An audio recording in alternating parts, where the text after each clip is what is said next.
এরপর পরি জাদু করে সেই পচা বেগুনগুলো থেকে একটা সোনার জাদুর বেগুন গাছ করে দেয়। জিয়া, তুমি আর তোমার মা অনেক ভালো। মা, তুমি কি রান্না করছো?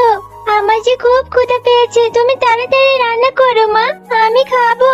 মারে, কি আর রান্না করব, এখনো যে বেতনটা পাইনি, হাতেও তেমন টাকা পয়সা নেই। আমি ভাত রান্না করছি, তুই একটা লঙ্কা দিয়ে খেয়ে নিস মা। মা, প্রতিদিন আমার কাঁচা মরিচ দিয়ে শুধু শুধু ভাত একদম খেতে ভালো লাগে না, আমি খাবো না এ ভাত। মা, আমার বেগুন ভাজা দিয়ে ভাত খেতে খুব ইচ্ছে করে। আমার বন্ধু তুলি, ও প্রতিদিন বেগুন ভাজা দিয়ে ভাত খায়। বেগুন ভাজা দিয়ে ভাত খেতে নাকি অনেক মজা। মা, আমাকেও বেগুন ভাজা দাও।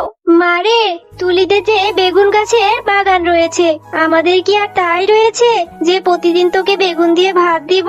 মারে, তুই চিন্তা করিস না, আমি বেতন পেলে তোকে বেগুন ভাজা দিয়ে ভাত খাওয়াবো।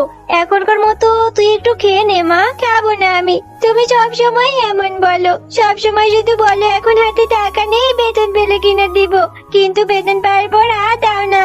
আমি আর বাড়িতেই থাকবো না, চলে যাচ্ছি আমি বাড়ি থেকে। আমি এই বাড়িতে থাকবো না, আর তোমাকে আমার কিছু কিনেও দিতে হবে না। মারে, যাস না, এক্ষুনি বললি তো তোর খুব ক্ষুধা পেয়েছে। যাস না রে মা, খেয়ে যা। কিরে জিয়া, তুই এখানে বসে আছিস কেন? আমি তোকে মাঠেও খুঁজে পেলাম না। চল চল, আমরা খেলা করি। আচ্ছা ঠিক আছে রে টিনা, চল আমরা খেলা করি। না, আমি আর খেলতে পারছি না রে, আমার না খুব ক্ষুধা পেয়েছে। আমি তো বাড়ি থেকে না খেয়েই চলে আসছি, এখন আমি বাড়ি চলে যাই রে, আমি আর খেলতে পারছি না। কেন রে জিয়া, তুই বাড়ি থেকে খেয়ে আসিসনি? তোর ক্ষুধা পেয়েছে? হ্যাঁ রে তুলি, আমি বাড়ি থেকে খেয়ে আসিনি, আমি তো মার সাথে রাগ করে চলে এসেছি। আমার মাকে বলেছিলাম বেগুন ভেজে দিতে, কিন্তু মা আমাকে দেয়নি, তাই আমি বাড়ি থেকে রাগ করেই চলে এসেছি। আমার না খুব বেগুন ভাজা দিয়ে ভাত খেতে ইচ্ছে করে। তাই নাকি রে জিয়া, তোর বেগুন ভাজা দিয়ে ভাত খেতে ইচ্ছে করে? আর এদিকে আমি তো প্রতিদিন বেগুন দিয়ে ভাত খাই, কিন্তু আমার বেগুন ভাজা দিয়ে ভাত খেতে ভালোই লাগে না।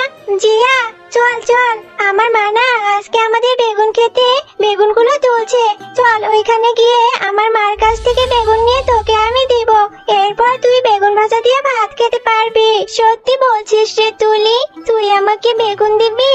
আচ্ছা ঠিক আছে, চল রে, আমি তাহলে বেগুন ভাজা দিয়ে ভাত খেতে পারবো।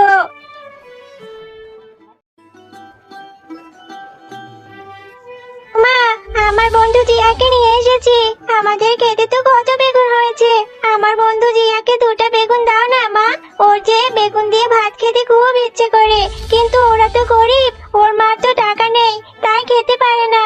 এই তুলি, তুই কি বলছিস? আজকাল বেগুনের যা দাম, আমি ওকে দুইটা বেগুন কেন দিব রে?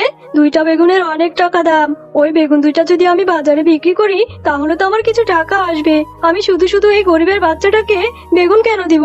মা, তুমি এভাবে কেন বলছো? আমার বন্ধুরা তো গরিব, কিন্তু ওদেরও তো খেতে ইচ্ছে করে মা। আমি যখন জিয়াদের বাড়িতে যাই, ওর মা তো আমাকে এটা ওটা খেতে দেয়, তুমি দাও না মা ওকে। তুমি যদি আমার বন্ধুকে এখন বেগুন না দাও, তাহলে কিন্তু আমি পরে আর কখনো বেগুন ভাজা দিয়ে ভাত খাবো না মা। আমার এই মেয়েটাকে নিয়ে আর পারি না, কোথা থেকে এইসব ছোট লোক বন্ধু বান্ধব জুটিয়েছে। এই জিয়া শোন, ওইখানে ওই পচা দুটো বেগুন আছে, ওইখান থেকে কিছু ভালো অংশ পেলে খাস। যা, ওই দুইটা বেগুন বাড়িতে নিয়ে যা, তোদের মতো গরিবদের এত ভালো বেগুন খেতে হবে কেন? সত্যি বলছো কাকিমা? আমি এই বেগুন দুইটা নিয়ে যাবো, ইয়ে কি মজা, আমিও বেগুন ভাজা দিয়ে ভাত খেতে পারবো। আচ্ছা ঠিক আছে কাকিমা, তোমাকে অনেক অনেক ধন্যবাদ, আমি এই বেগুন দুইটা নিয়ে এক্ষুনি বাড়িতে চলে যাচ্ছি। এরপর জিয়া সেই পচা বেগুন দুইটা নিয়ে বাড়িতে চলে যায়। কি রে জিয়া, তুই কোথায় গিয়েছিলি? সেই যে রাগ করে বাড়ি থেকে চলে গেলি, আর ফিরে এলি না। তোকে আমি কত কত জায়গায় খুঁজেছি রে মা, তুই কোথায় গিয়েছিলি?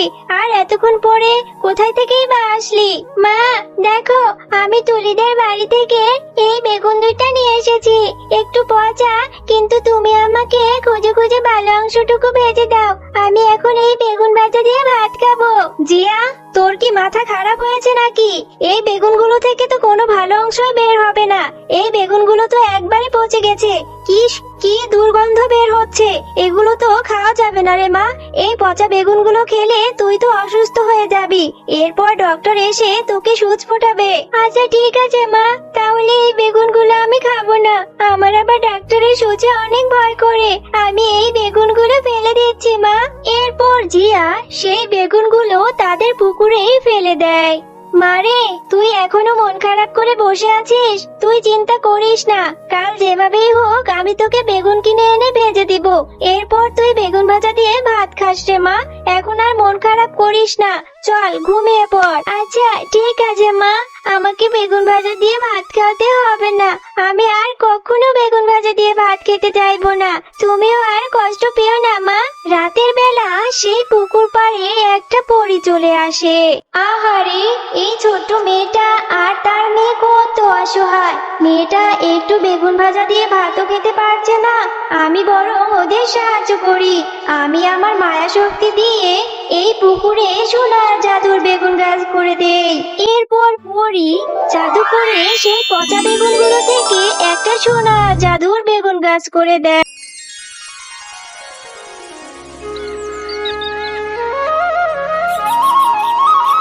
ও মা, তাড়াতাড়ি এদিকে এসে দেখে যাও না, কালকে আমি যেই বেগুনগুলো ফেলে দিয়েছিলাম সেই পচা বেগুন থেকে কত কত সোনার বেগুনের গাছ হয়েছে।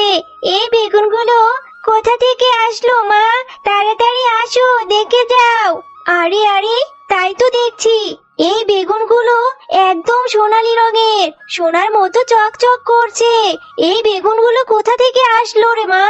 আমি তো কখনোই পুকুরে এমন সোনার বেগুন গাছ দেখিনি। হ্যাঁ মা, তাই তো দেখছি, কালকে যেখানে বেগুনগুলো ফেলেছি সেখান থেকে এই সোনার বেগুনগুলো হয়েছে।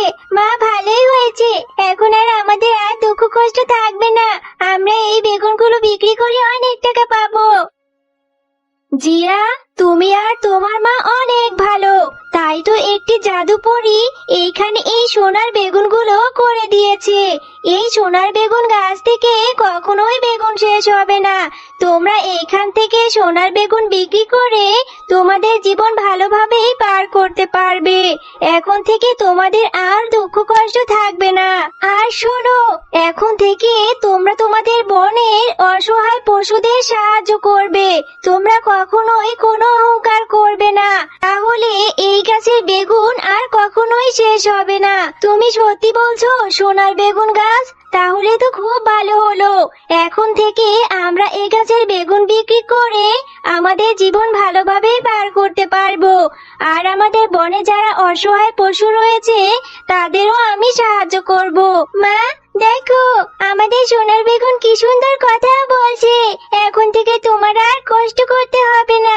তুমি আর কষ্ট করে অন্য পশুদের বাড়িতে কাজ করতে হবে না। এখন আমাদের আর কোনো অভাব থাকবে না মা। হ্যাঁ রে মা, তুই ঠিকই বলেছিস, এখন আমাদের আর দুঃখ কষ্ট থাকবে না। আমরা এখন সুখে শান্তিতে জীবন পার করতে পারবো। এতদিনে আল্লাহ তাআলা আমাদের উপর রহম করেছে রে মা। এরপর জিয়ার মা সেখান থেকে সোনার বেগুন নিয়ে বাজারে বিক্রি করে এবং তারা বনের মধ্যে অনেক বড় একটি বাড়ি করে ফেলে এবং যারা তাদের বনে অসহায় ছিল তাদেরকে তারা সাহায্য করে। এভাবে তারা সবাই সুখে শান্তিতে সেই বনে বাস করতে থাকে। তাদের আর কোনো দুঃখ থাকে না।